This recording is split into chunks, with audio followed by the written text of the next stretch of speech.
Good evening from PLUGHITZ Studios in Largo, Florida. I'm Scott. I'm Avram. And we are here with episode 566 of F5 Live, refreshing technology for Sunday, July 19th, 2020. This show is a proud part of the Tech Podcast Network. If it's tech, it's here. This week, the FCC's got your back, Twitter's giving away access, and Peacock's got some confusing problems.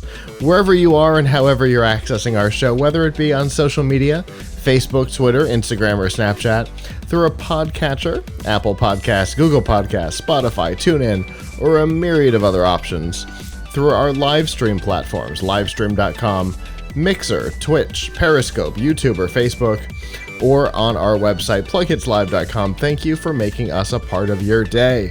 There are two ways that you can do that. The first is you can join us live Sunday nights at 9 p.m. Eastern by going to f5live.tv/join us. There you can chat with us during the show, give your feedback on the topics as we talk about them, or you can always subscribe at PLUGHITZlive.com/subscribe. There you'll see all of our shows, including F5 Live, Piltch Point, PLUGHITZ Live Presents, and more, and of course find all the ways that you can watch or listen. Obviously, this will be the last week that opening will contain Mixer, because it goes away this week, which is sad for those of us who loved it, but it is what it is. Anyway, Avram, how are you doing? It's been way too long. Yeah, no doubt. Well, all right. It's been a busy time, but decent. I wanted to mention for those who who for some reason like to hear me talk, that there's more occasions every week now to hear me hear my nasal voice. You can. We have two shows at my day job, Tom's Hardware, both of which are available as audio podcasts, but also as live streams like this show. We have on Tuesdays the Piecast by Tom's Hardware, which is a live show all about the world's most important computer, the Raspberry Pi. We had our first episode last week with special guest Eben Upton, who is the inventor and head of Raspberry Pi. And this week we will be having another special guest and talking through some projects and giving people some advice that they can use to actually try some things at home. So that show is on Tuesdays at 2:30 p.m. Eastern, and you can find that live on Tom's Hardware's YouTube and Facebook channels, or Periscope. And after the fact, you can also find it as an audio podcast in all the places that you would find audio podcasts, such as Spotify. On Thursdays, we have the Tom's Hardware Show, which is our general show about PC hardware, CPUs, GPUs, peripherals, all things that PC enthusiasts would care about. And that is at 3 p.m. Eastern, also on YouTube, Facebook, Tom's Hardware's YouTube, Facebook, and Periscope, and also available after the fact as an audio podcast. So lots of opportunities to hear me and my awesome colleagues, and some special guests, which we're having every week. And we were really privileged to have Scott as a guest a couple of weeks ago.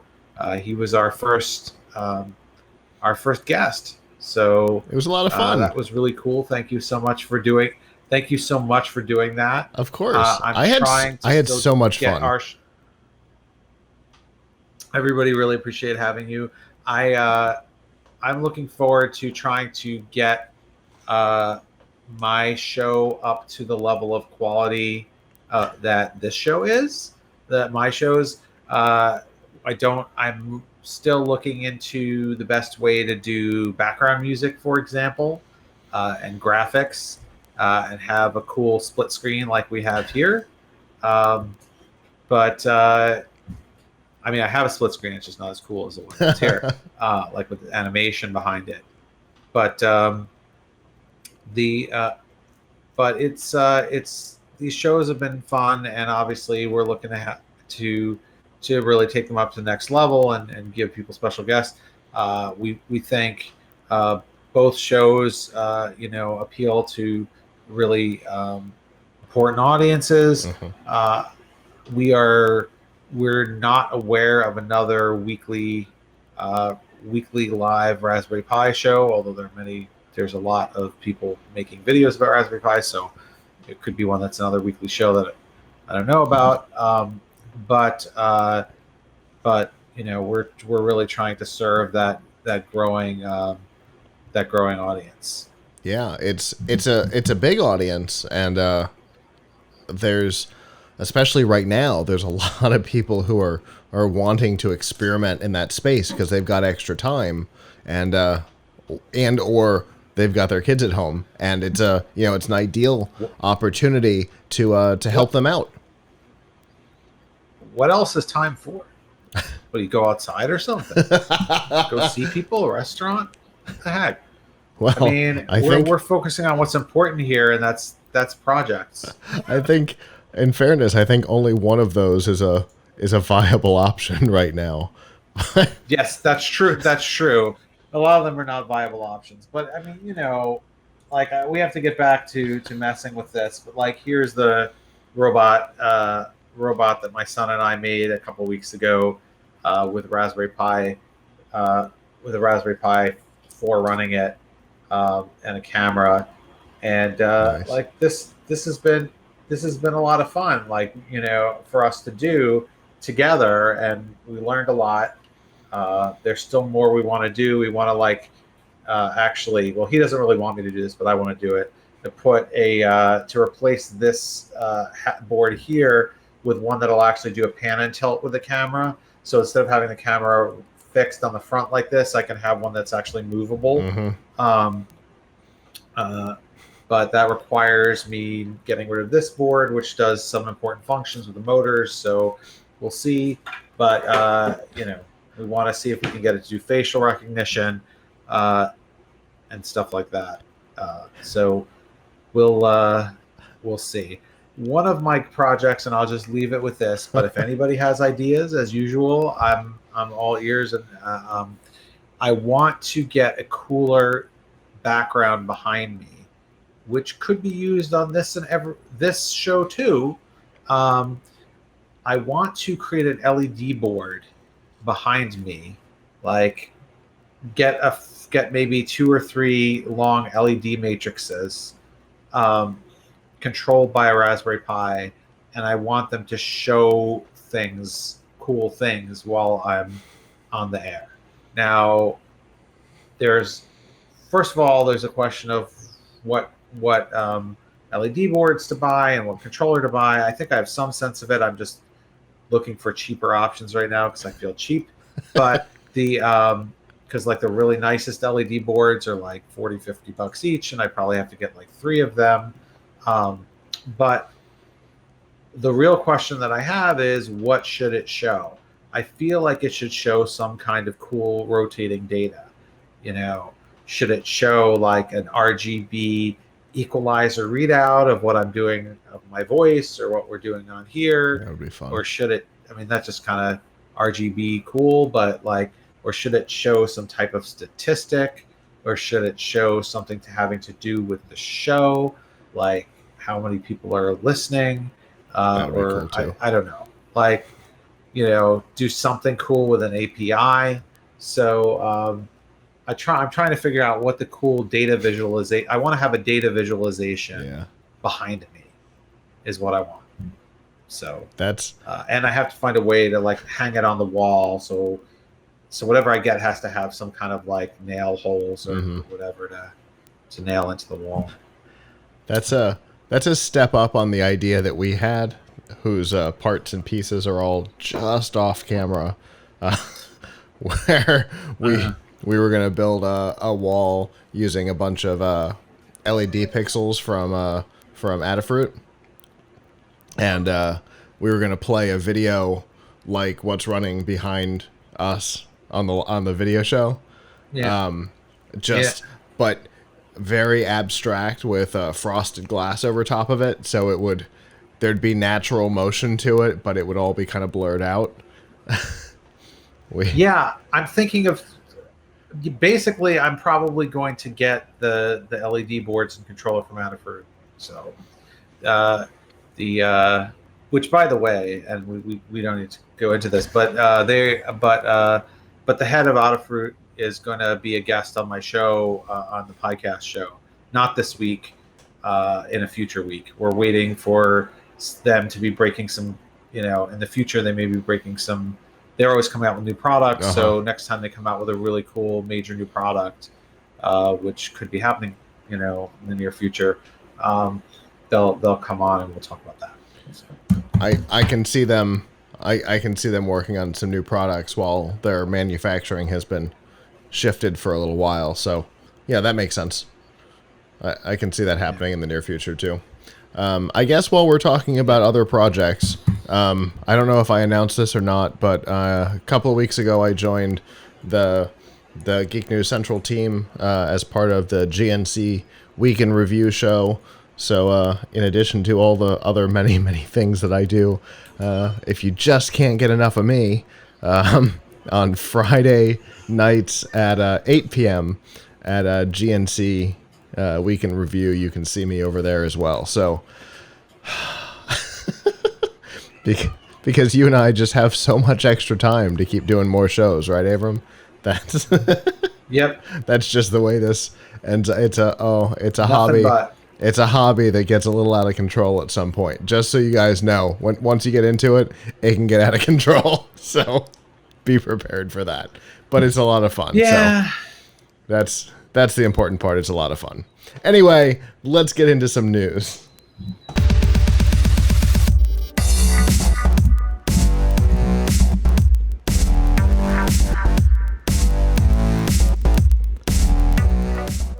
This week's Nifty Gifties on F5 Live is proudly powered by the Microsoft Store. Whether you're looking for a new laptop, a tablet, a new Xbox, which we'll talk about a little later, games, or a whole lot more, you can get them at the Microsoft Store. And remember that current students and active military can save up to 10% on almost everything. To find out more about the deals that are available and the discounts, you can always go to f5live.tv/Microsoft. So we talked a couple weeks ago about how the FCC would love to be able to help with stopping illegal phone calls, and they are somehow completely toothless in accomplishing it. Because they have basically never collected any of the fines that have been levied. So Congress has given them the ability to give some of the control to the carriers in a really great way.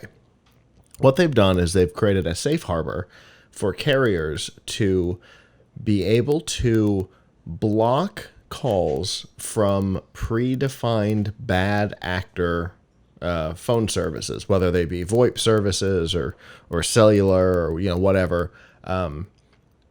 They can be blocked entirely, which is a really interesting thing that they've had the ability to do, but they didn't have the legal protection in case there are unintended side effects. Now they do. So say there's a VoIP service that's well known for allowing the we've been trying to reach you about your car's extended warranty calls.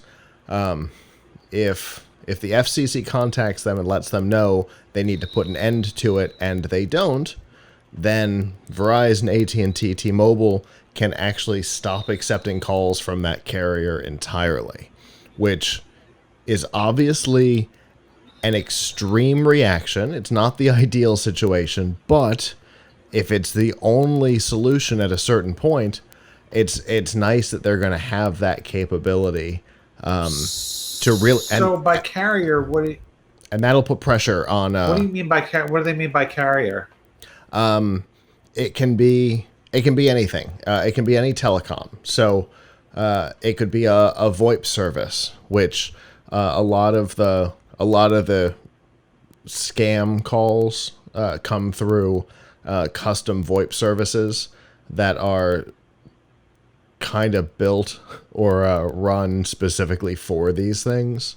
And so, yeah, because they've got caller ID spoofing and all kinds of things built in that makes it really hard to use a tool like T-Mobile's new spam shield and stuff like that, because they're spoofing phone numbers, which is already against the law in the United States.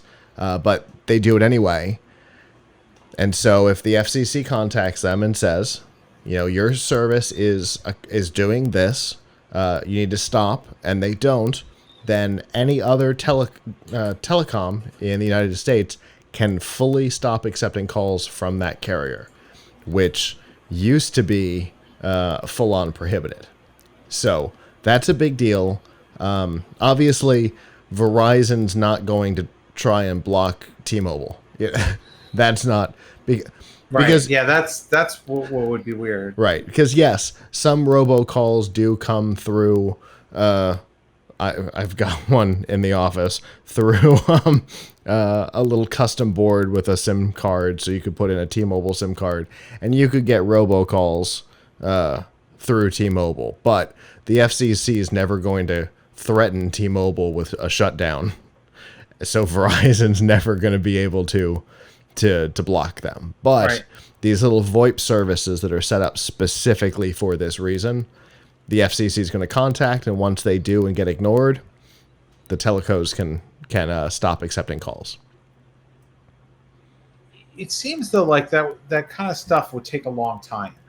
Maybe. And these I'm sure that the callers are very adept at switching services and switching IPs to the point where by the time the FCC starts warning someone and give them time to respond and all that stuff, that it doesn't I'm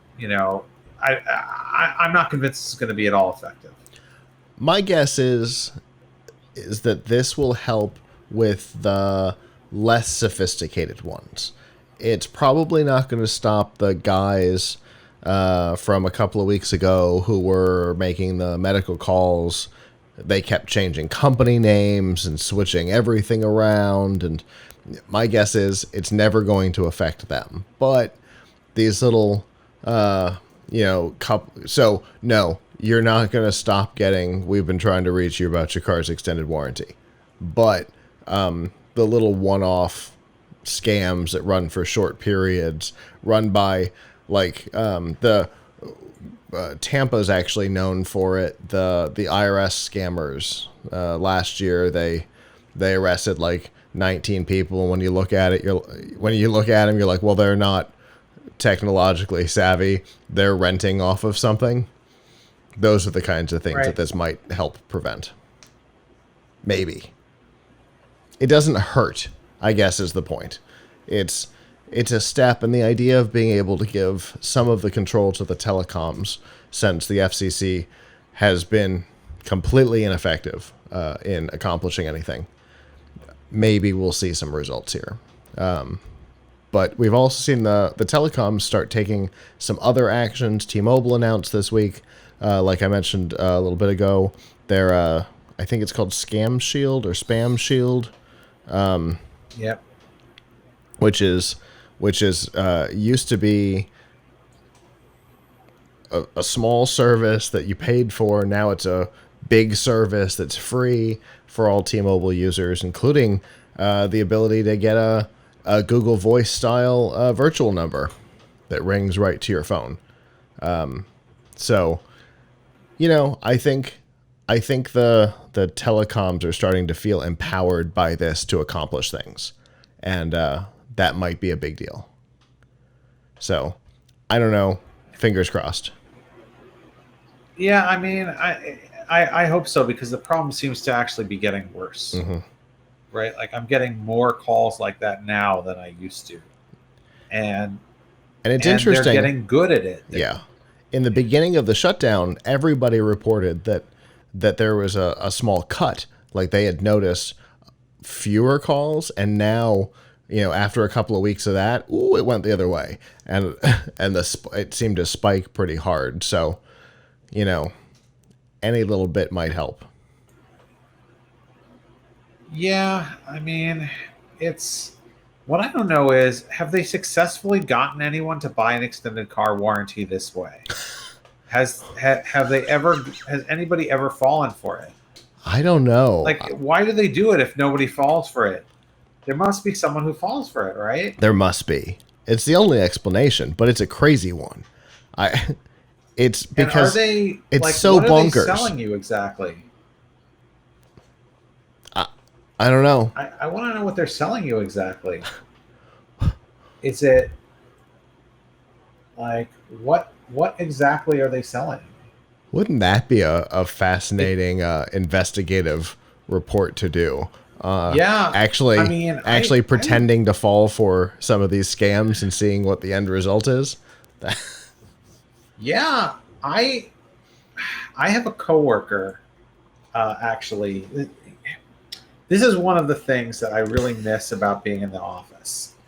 Right, it's not worth risking, my health and to experience. But man, so I have a coworker, doesn't work for Tom's Hardware, works for our sister site Tom's Guide, Marshall on or off.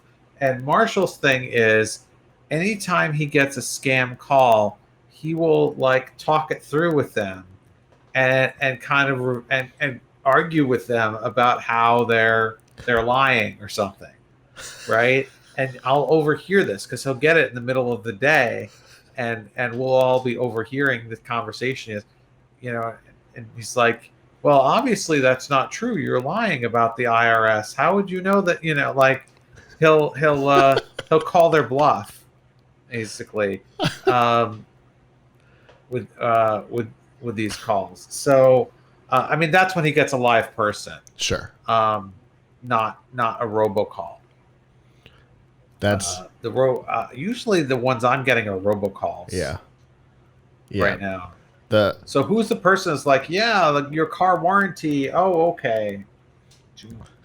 I'm gonna hit a button or something to give them my money. Yeah, I don't know. Madness. I used to like to mess with the Microsoft scams. In fact, we used to have... right, the ones where they tell you there's something wrong with your Windows, or that's Microsoft calling you. Yeah, that's one that he would often get and kind of call their bluff. Like, well, if you're Microsoft, how come XYZ? We used to have a Linux machine in the office, specifically for those calls, so that once we got to the point where they're like, oh, well, do this, and we can access your machine, and they'd access it, they'd be like, well, what? Oh, they didn't try to act like it was Windows? Nope. We'd pretend like we totally believed them, go through the whole thing. Now they have access to the computer, and they're like, what is this? Well, this is Linux. That's Microsoft, right?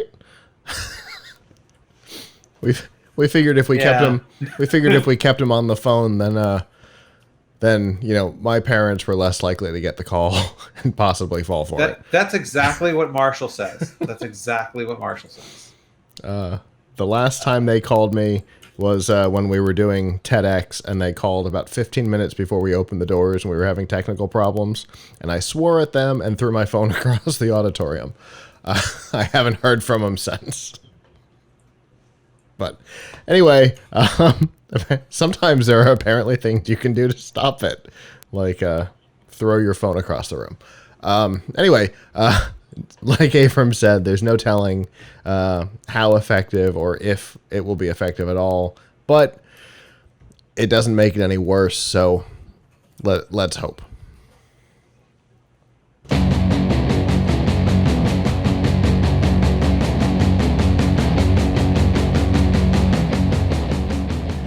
This week's Piltch Point with Avram Piltch is proudly powered by PureVPN. The best way to protect your privacy online is with PureVPN. You can hide your online activities, say goodbye to regional restrictions, and improve your streaming quality. Plus, it's available for almost all of your devices, and you can get a special price and a 31-day money-back guarantee, all by going to piltchpoint.live/PureVPN. All right, Avram. It's been a couple of weeks. What have you got for us tonight? So, I have a little show and tell. Yay! A laptop that I just reviewed. This here is, for those who are viewing. I'll describe for you. This is a Lenovo ThinkPad X1 Carbon, the latest model, Gen 8. They call it Gen 8 because it's the 8th gen of X1 Carbon. It's not the 8th. It's not using an 8th generation processor. The processor is an Intel 10th generation Comet Lake processor inside. So this is a really, though these are built for business, they're really excellent for anyone who likes to be productive.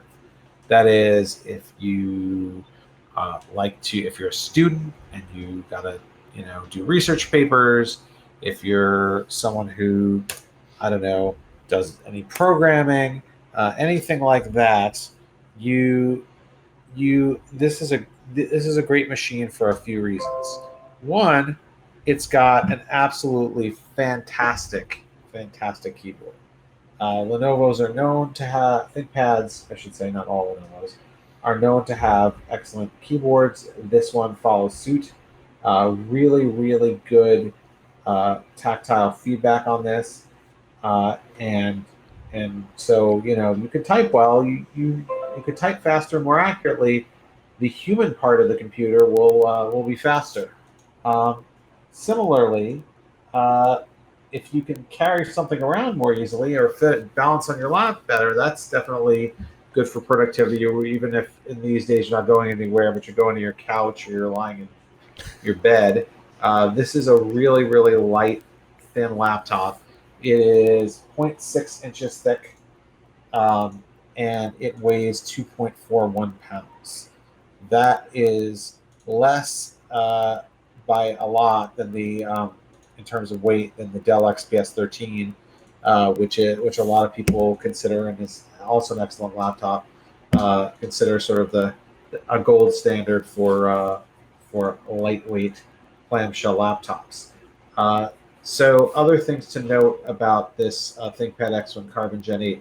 First of all, I'm showing you the model. I'm showing right now a model that has a 4K HDR display.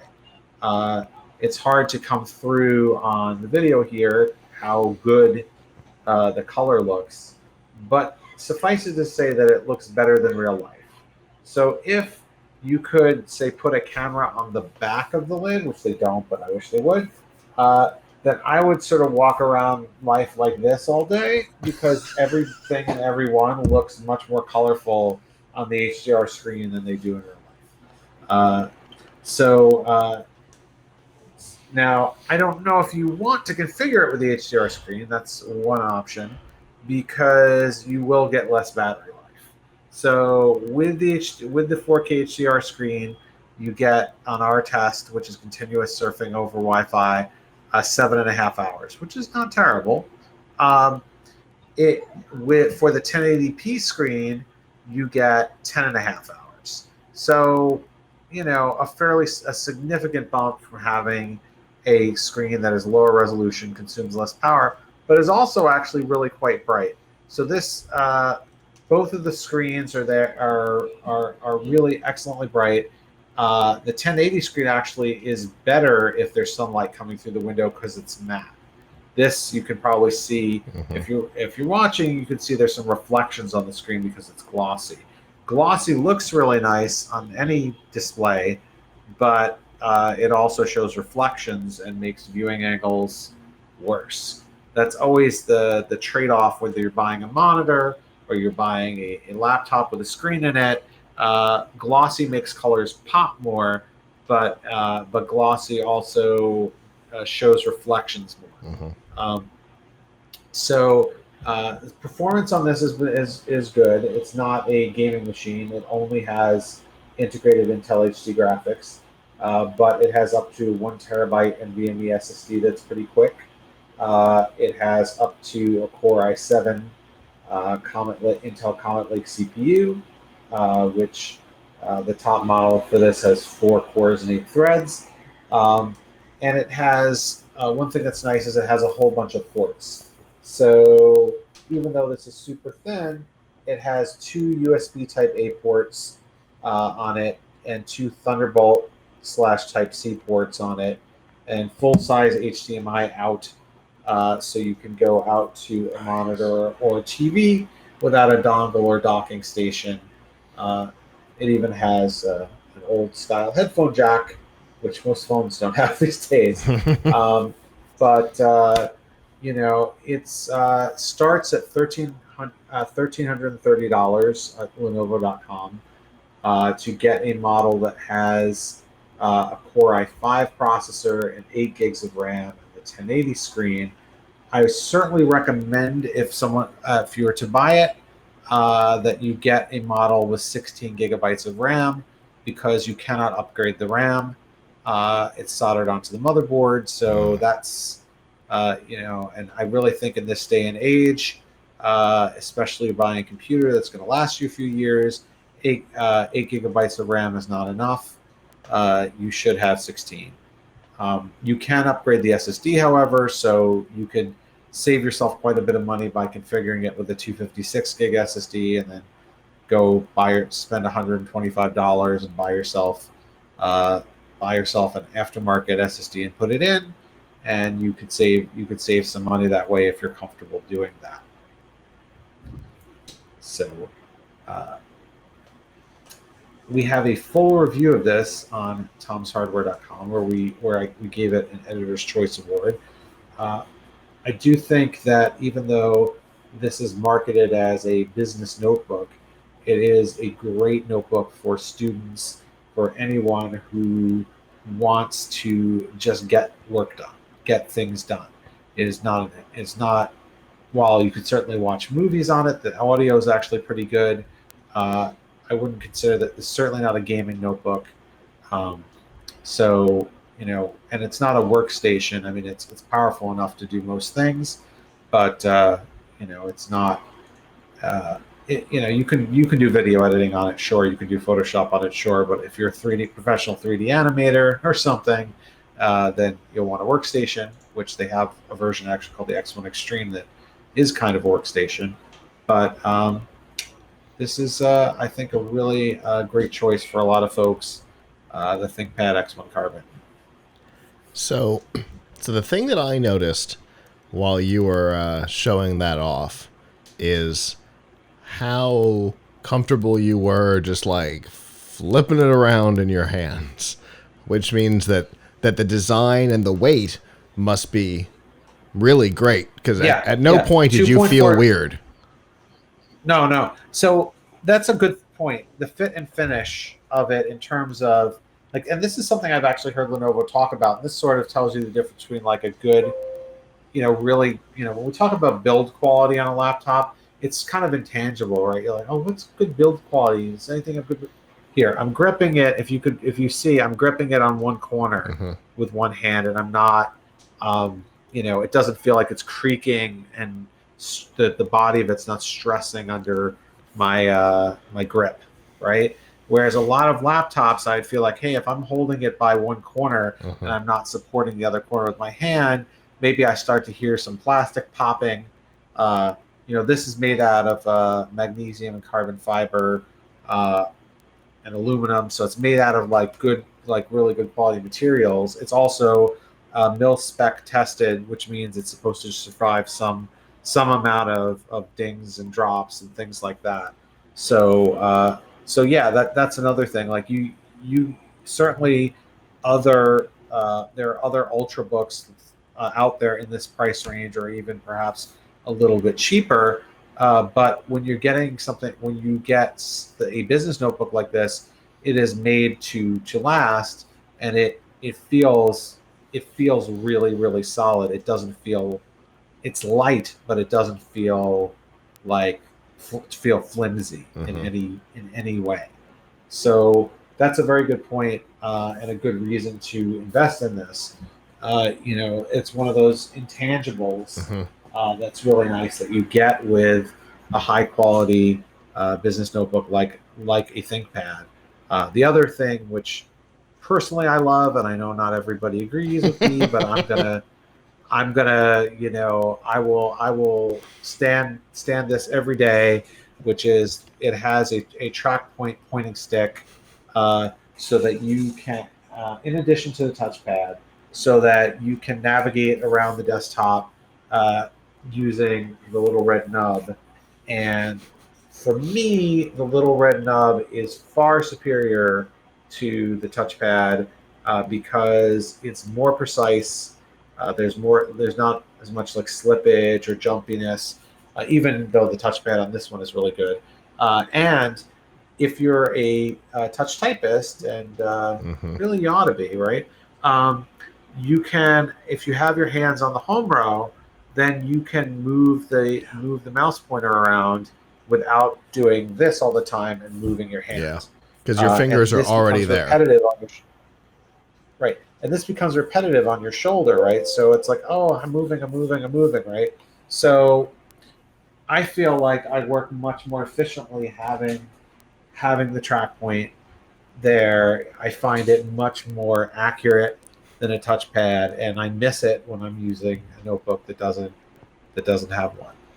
And you are definitely the captain that's going to go down with that ship if it ever goes down. You, Yes, yes, and I know that. Full disclaimer: I know a lot of people don't like the pointing sticks. They think that they're old fashioned, um, but you know, I wish that younger people who are getting in, would be introduced to them, mm-hmm. um, and really shown that, hey, there's some great advantages to this, because it's still a superior technology. It's just that a lot of people have kind of been trained that a touchpad is how we do it today. Right. So, and Lenovo, for their part, by the way, real quick, Lenovo's not the only one to use pointing sticks. There are still Dell Latitude laptops that come with them, although the Dell pointing stick is not as good.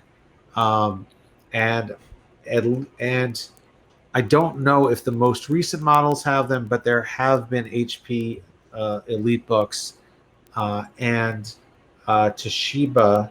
Wait, they changed their name. They're not Toshiba anymore. Uh-huh. The company formerly known as Toshiba, Tecras, that that that had them. So this is a technology that a lot of people consider old, and old, but just like those folks who swear by, like, you can drive better, they can drive better with a stick shift. I'm I'm one who swears by my pointing stick.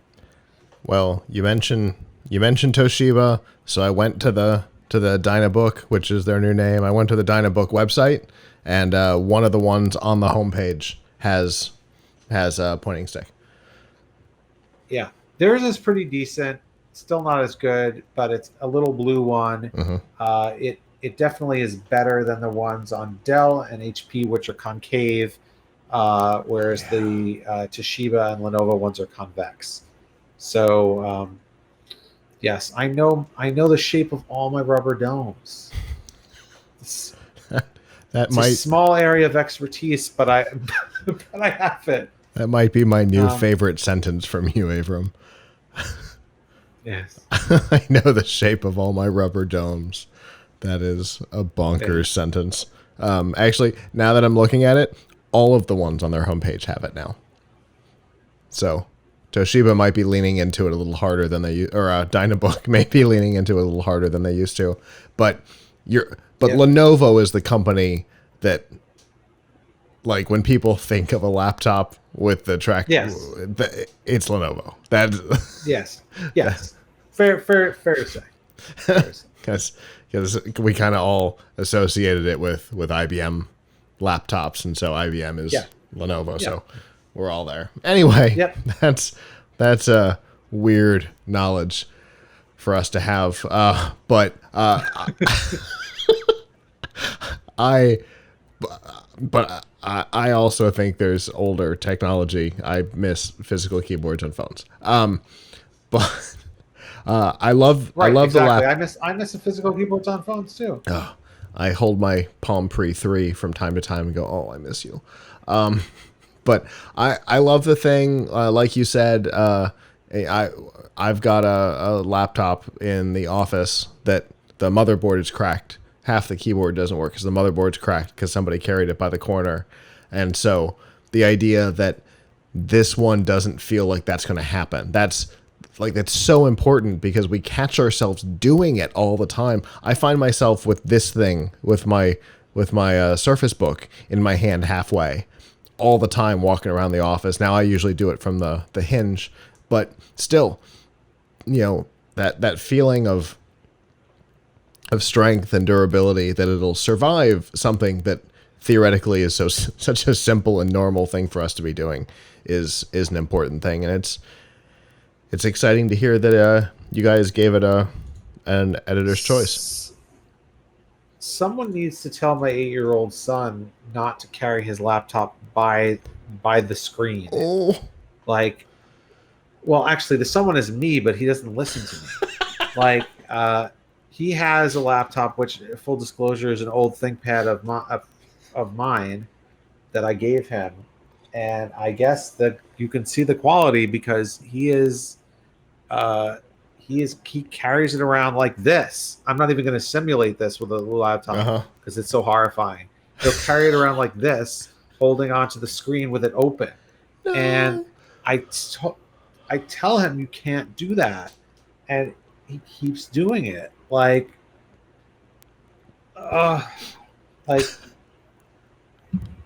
keep telling him, one day the bottom is just going to come off and he's be carrying a screen. Mm-hmm. But I guess that shows you how good the quality is. Yeah. Because that ThinkPad is that I gave him is from, I think, 2014. So okay. And I used it a lot. So. As we tend to do. Yes. In our lives.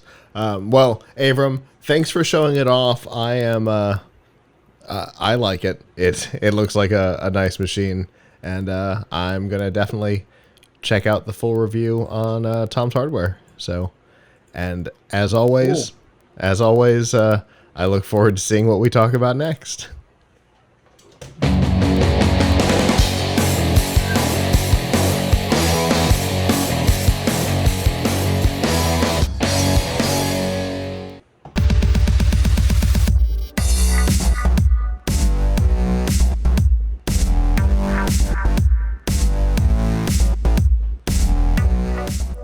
This week's Extra Life on F5 Live is proudly powered by Razer.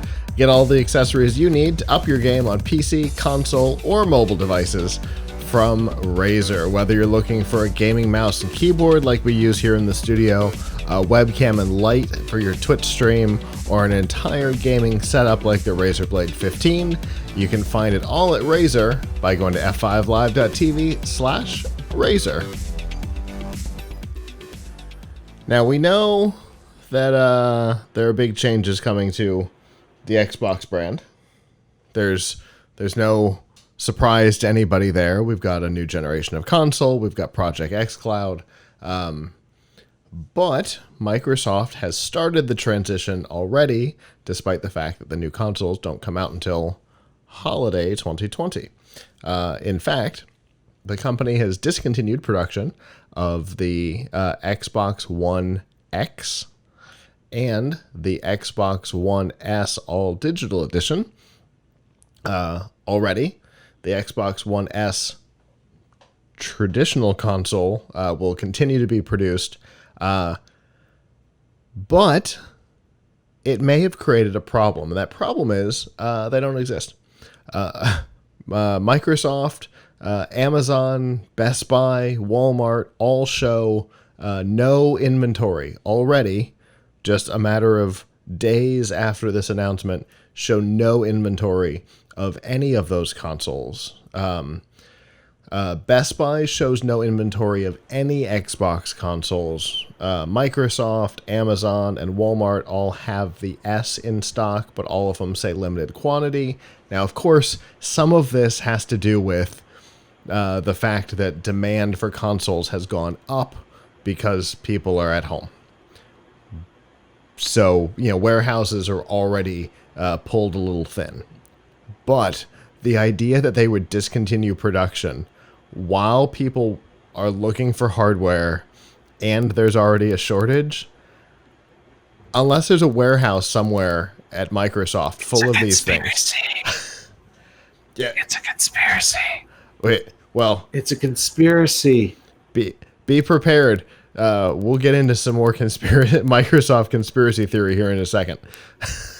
No, it's a conspiracy from Big GameStop. It's a GameStop conspiracy. GameStop wants people to come into the store to save themselves from bankruptcy. So they have convinced Microsoft to stop making Xboxes for a while so that people will come in and buy used Xboxes from GameStop. I hope you guys hear the irony in my voice. Yes. but nevertheless, that could happen. But I don't think it's a deliberate effort on that doesn't help Microsoft at all. No, and that's the thing. But if you want to know who benefits, it's GameStop. Maybe if they can stay in business. Well, there's definitely that. But when it comes to them staying in business, the fact that when I was putting this article together, I didn't think to check their inventory, but I did think to check Walmart's, is not a good sign for their longevity. Honest to God, I didn't even think about them. Well, GameStop, how are you check on a store-by-store basis, so it's a little hard to tell. And I'm thinking more along the lines of used Xboxes that they bought from that they refurbish. So in that vein, on their website right now, looking at their inventory, only the limited edition Cyberpunk 2077, which hasn't come out yet, which would explain why nobody has bought it yet, is the only one that shows an option to buy it new. Everything else is only pre-owned and refurbished. Right, but that's what Xbox. That's what GameStop's all about. Yeah, I think. But they usually at least have new hardware. But here we are, they're in the same boat as everybody else. So it does seem to be a systemic issue that there are no Xboxes. It's a good boat for them though, because Walmart doesn't sell used stuff. Not themselves. They do through their third-party sellers. Right. Through the website. And the third-party sellers are selling refurbished ones for $550. Here's the interesting question though. Who is that desperate for an Xbox right now? Right. I get it that people are spending more time inside. Good, but if you were into Xbox, wouldn't you have already owned one by now? Why, what would make you really, really want one now? It's a fair question. And I don't have an answer for it, but there does seem to be some demand for it. I see it in some of the gamer groups that we're a part of. There's people who have been looking for them, and they've turned to the Facebook Marketplace because they can't find them in retail. Now, granted, in the Facebook Marketplace, you'll get it for even less than the $199. $199. GameStop has the original Xbox pre-owned for $199. That's bonkers. Sorry. Yep. Yep. Um, well, But that's making I think I gotta take mine, which we never play anymore, and and put it on eBay or something. definitely better than definitely better than the $18 in store credit you'll get from GameStop for yeah, it. I mean, it was passed down to me for free through someone at work. When I said, "Oh, I think my son and I might like to play it," then like a couple months, but when we got it, my son was really big on like, "Oh man, I really want to switch. I want to switch. I want to switch." Mm-hmm. As soon as he got the Switch, he's never touched the Xbox again, and and and I don't really play on console unless I was playing with him. So so we really haven't gotten, after we had like a few months there where I was buying games for it and using it. Now not. So I don't know. Maybe I should. If I weren't worried about social distancing, I'd head out to the street corner with a big coat. Just, anybody want an Xbox?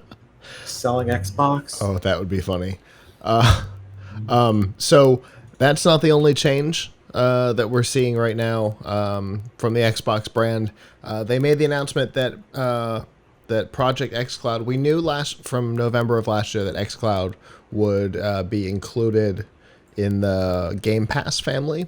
We didn't know what that meant until this week, where they announced that it would be part of Game Pass Ultimate as a free edition, which is a pretty big deal because Game Pass Ultimate is already a deal for gamers. It's $15 a month, and it currently covers $30 worth of stuff, because it's got Game Pass PC, it's got Game Pass console, and Xbox Live, all of which are $10 a month.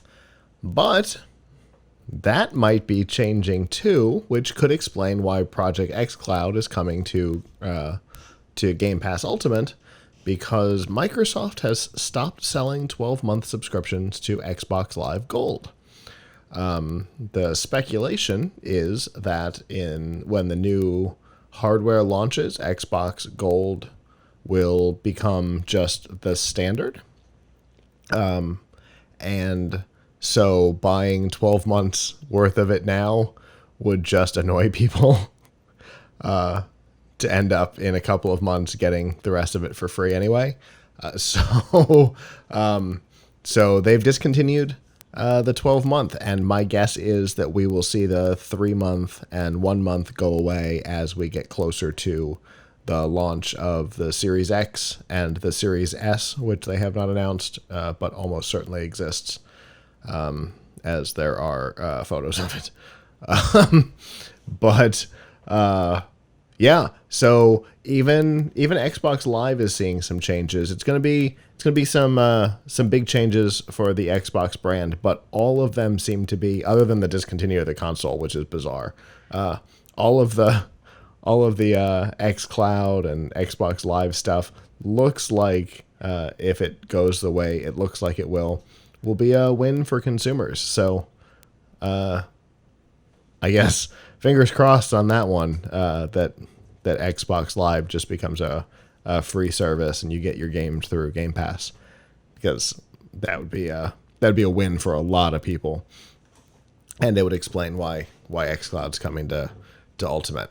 Now, can you get it solo? We don't know. They have not announced any kind of solo access for Project xCloud or what its published name will be.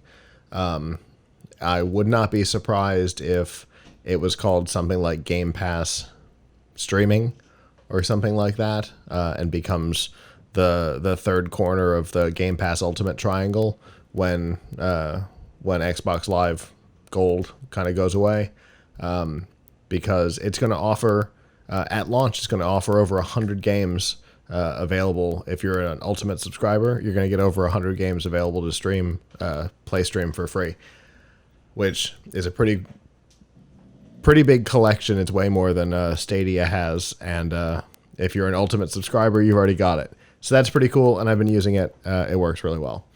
I'm super excited about that, and I can't wait to see it actually out in the wild.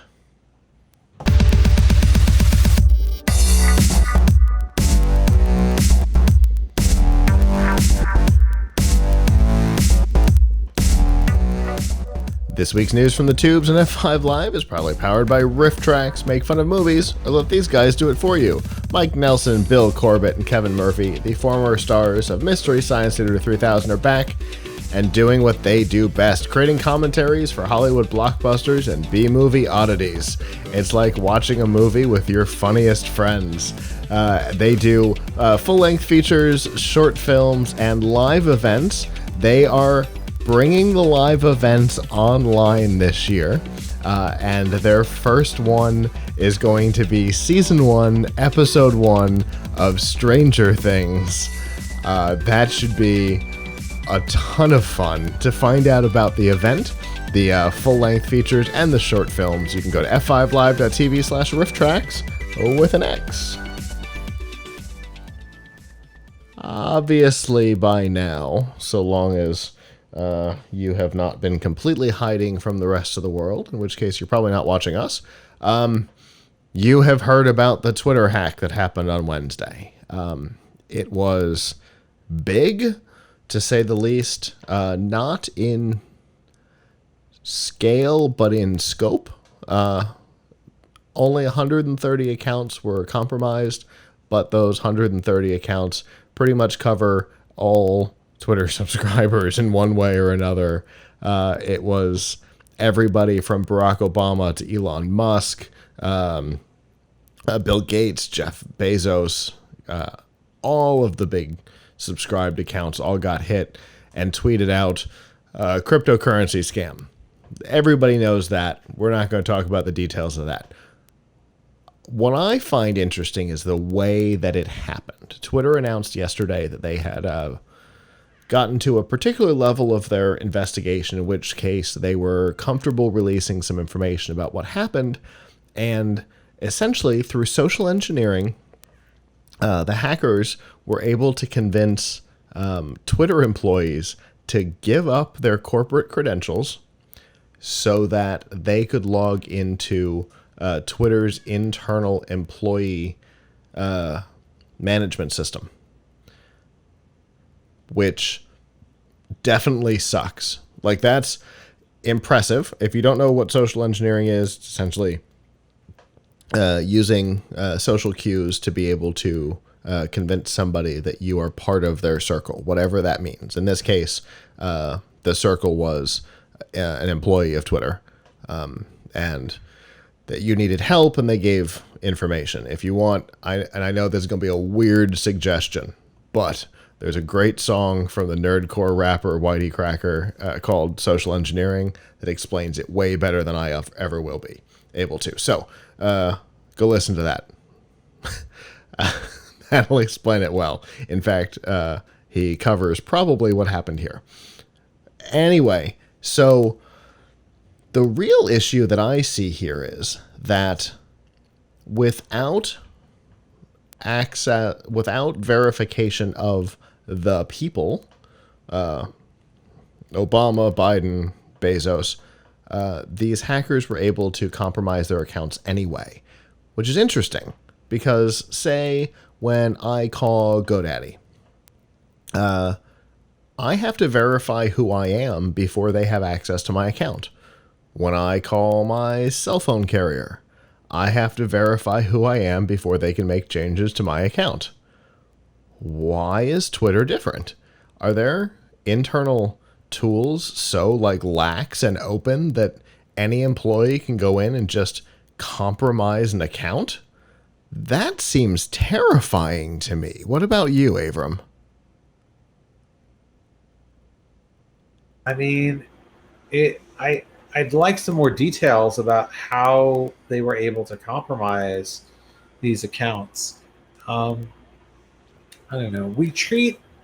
People treat Twitter. I mean, man, the level of importance I have to admit, I read Twitter a lot, so I'm guilty too.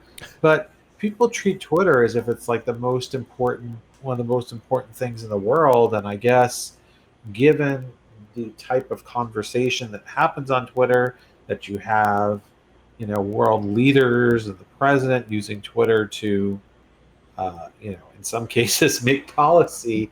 Uh, I guess. I guess it is that important, but I mean, it's a social network. It's not someone's bank account.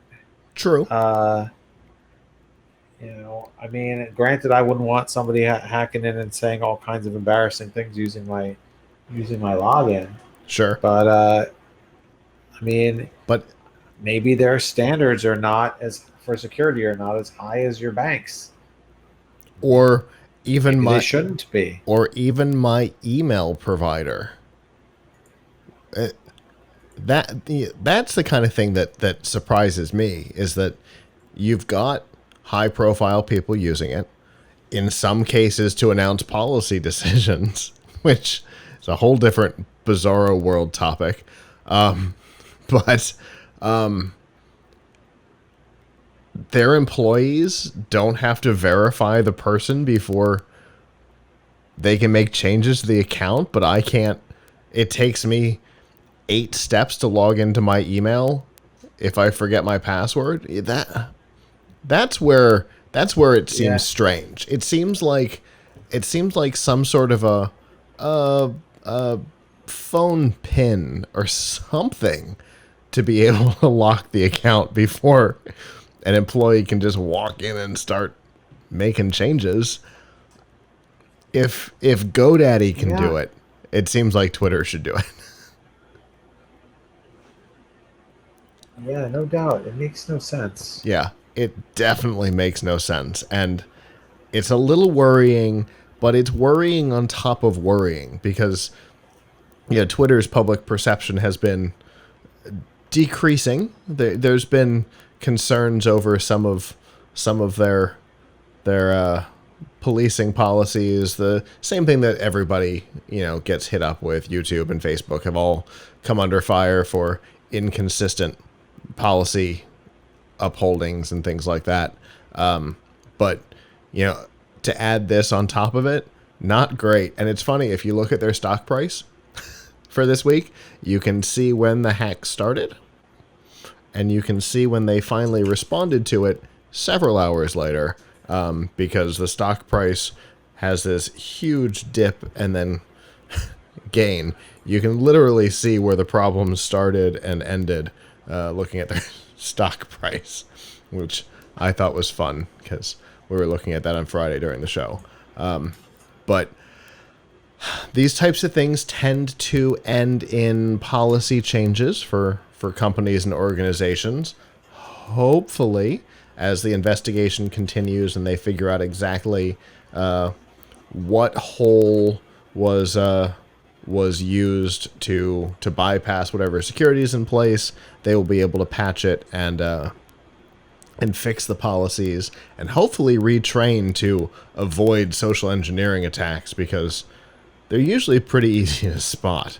But obviously in this case, not. So, for the hackers, good on you. That was pretty impressive. You came out of it with about $120,000 in Bitcoin. But Twitter needs to look into this and get a little better. Yeah, it's not the negative publicity that they need right now. As users are already leaving for clone services. Not that the clone services will ever succeed the way Twitter has, but because it wasn't until Facebook, clone. I would love to see a social network run by in the same manner that Wikipedia is run, where it's more of a public service. But it's an interesting idea. But I don't know if we'll ever see such a thing. Wonder how you'd set up that moderation. That would be interesting. It's fascinating. Somehow they manage on Wikipedia to keep things usually factual.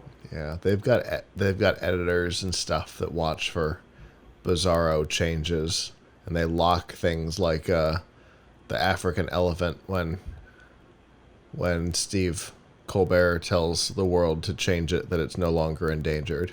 I think that article's still locked for editing.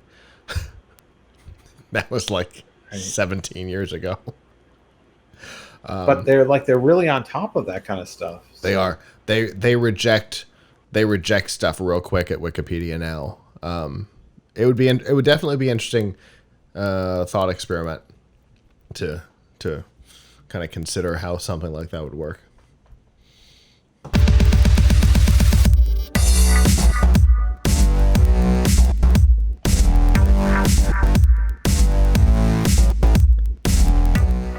This week's DRM Not Included in F5 Live is proudly powered by Amazon Prime. We all know that Prime offers free shipping on millions of products, but isn't all you get. In fact, for your $99, free shipping might be the smallest of your benefits. You get free music with Amazon Prime Music, free TV, movies, and documentaries with Amazon Prime Video. You get free games and a free subscription with Twitch Prime, and a whole lot more. You can learn more about the features, get quick links to them, and get your 30-day free trial if you're not already a subscriber, or you can buy it as a gift. And all of that is available by going to f5live.tv/prime. All right, it's finally happened. We've been talking about it for a while. NBC's launch of Peacock happened this week to mixed reception. A lot of people were really excited about the service because it brought together a lot of content that either hadn't been streamable or had been kind of all over the place, and it brought it under an umbrella that is free, or freemium, as the case may be, because there is a premium tier. But under the free, there's all kinds of stuff you can get. Modern stuff like Friends and 30 Rock, and old stuff like Murder, She Wrote and The Carol Burnett Show. All is ad supported, just like you would expect if you were watching it on television. But there has been some confusion, both from consumers and seemingly from NBC itself. On the consumer side, there's some shows that you may not expect, like Hell's Kitchen, which is not an NBC Universal show, and in fact is a Fox show, which is owned now, I guess, by Disney, which owns Hulu.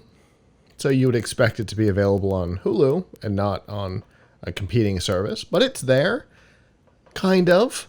The first season is missing almost half the episodes on Peacock, but not on Hulu. So why even have it if you're not going to have all the episodes of a season? That's weird. And there's been a lot of complaint about a lot of ads. But if you've ever used NBC's website or streaming app, you will know that Peacock is showing not nearly as many as NBC does. But speaking of NBC, the company doesn't seem to know where Peacock fits in. And that was evidenced really quickly on Thursday, the day after the launch, when they ran their first ever consumer-facing, viewer-facing upfront presentation. The upfronts are where the networks show their new stuff to advertisers so that advertisers know where they may or may not put their dollars for the coming season. And obviously Peacock was a big part of it because at least part of NBC Universal believes that Peacock is a big part of their future. And so they produced a special 30 Rock episode as part of their upfronts. Now, that ran on NBC at 8 p.m. in some markets because some of the affiliates decided not to air it, but that's a whole other problem. And then if you're familiar with the way broadcast works and the streaming services, usually the next morning, 5 a.m. tends to be the magic number. That content is then available on the streaming service. But it wasn't. That wasn't available on Peacock, which was weird because it talked about Peacock a lot. However, it was available on NBC.com. Yeah, I was just checking this out just out of curiosity, and there's a bunch of things that are available on NBC.com for free that are not on Peacock. Yep.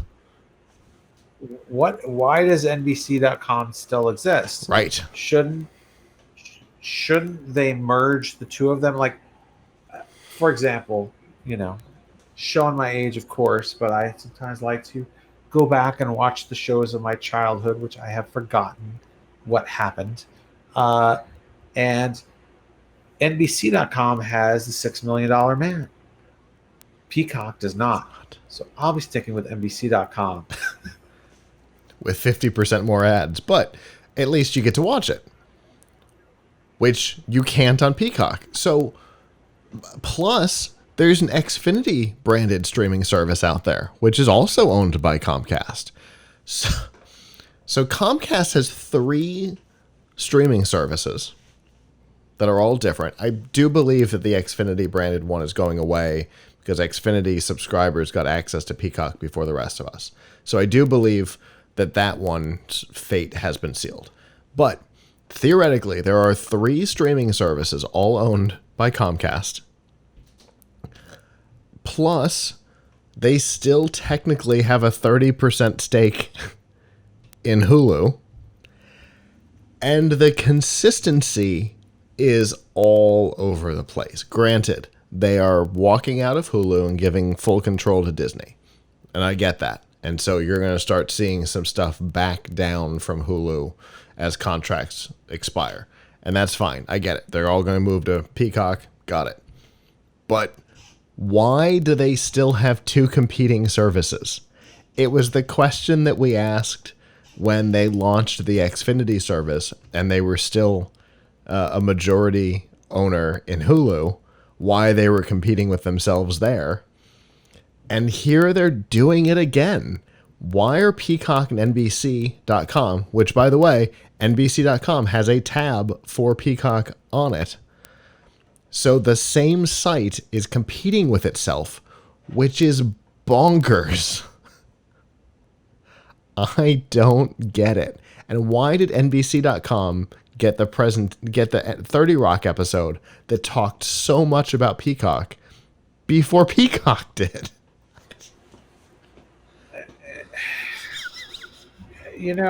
I think the thing is, everybody, look, why does, obviously variety is the spice of life, and a lot of publishers will own similar services or similar outlets or somewhat similar properties. Sure. Right. Sirius XM owns both Pandora and Stitcher, both of which are podcast publishers. Right. Now, not saying it makes sense, but then you have the situation where, but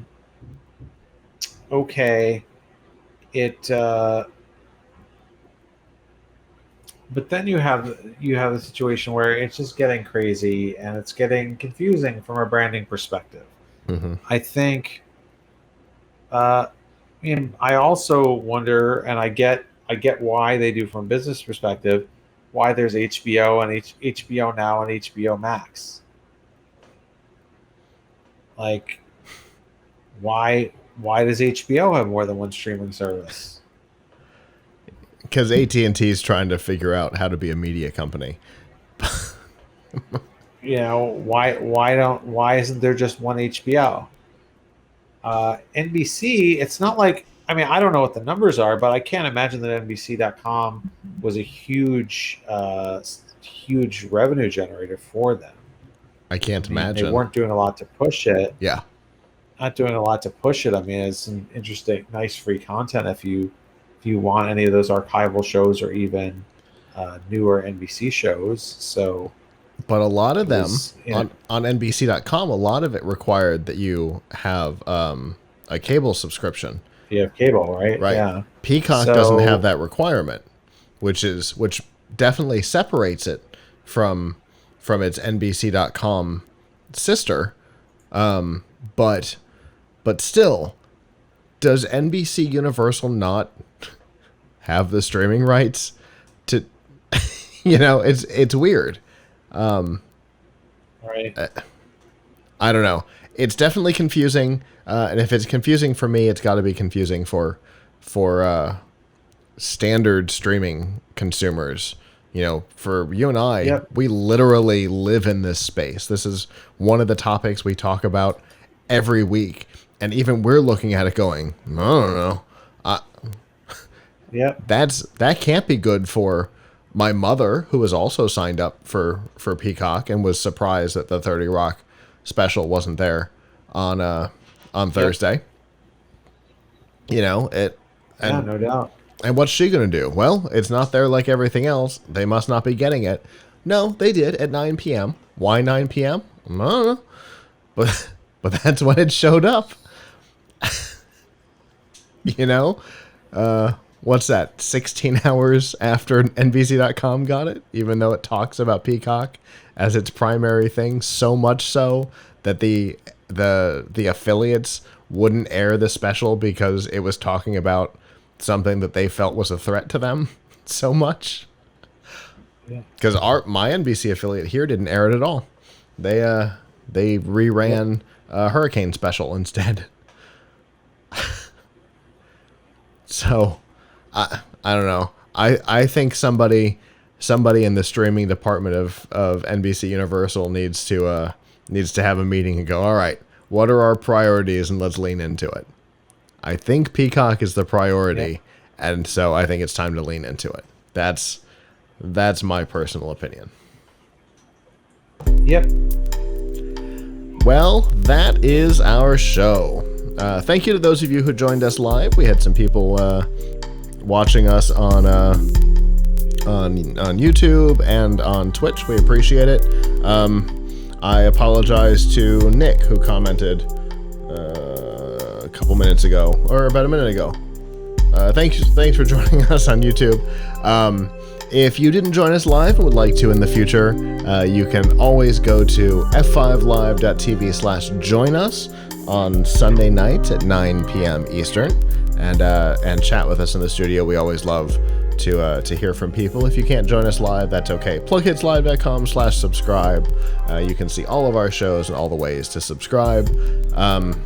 In addition, Tom's Hardware has its 2 new shows, the Tom's Hardware Show and the podcast, which can be found on the Tom's Hardware Facebook, YouTube, and podcatchers, right?